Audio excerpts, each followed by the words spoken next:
Alors permettez-moi de redire pourquoi moi je vote cette réforme sans état d'âme, avec les deux mesures les plus impopulaires qui ne sont pas justes.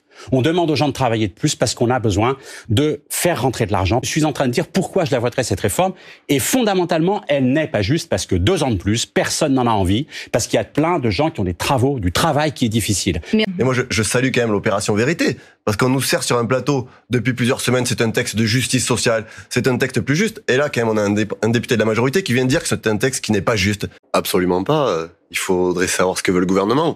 On nous dit d'un côté c'est pas la rue qui gouverne, il faut faire votre travail des députés, déposer des amendements en commission, c'est un travail de parlementaire. Et on va au fond du texte. On a débattu depuis quasiment 10 heures sur la question de l'index des seniors. On met des propositions sur la table pour dégager des ressources pour avoir une autre retraite. Donc on est dans notre rôle de député et on le refera dans l'hémicycle. C'est pas de l'obstruction parlementaire, mais je rappelle quand même que celui qui a restreint le temps du débat dans l'hémicycle, c'est pas la NUPES, c'est le gouvernement qui fait le choix d'avoir simplement 50 jours de débat. Donc il faut arrêter d'inverser les rôles. Celui qui aujourd'hui joue l'obstruction, c'est ce gouvernement. Et j'entendais ce que disait Monsieur Ramos avant d'entrer sur le plateau, il parlait de justice.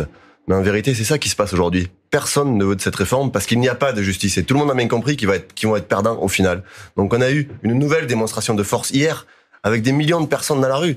Et je crois que ce gouvernement doit revenir à la raison et doit retirer son projet. Mais encore une fois, nous mènerons la bataille dans l'hémicycle pour montrer que cette réforme, elle est injuste, injustifiée et qu'elle aura des conséquences désastreuses pour la majorité des gens de ce pays.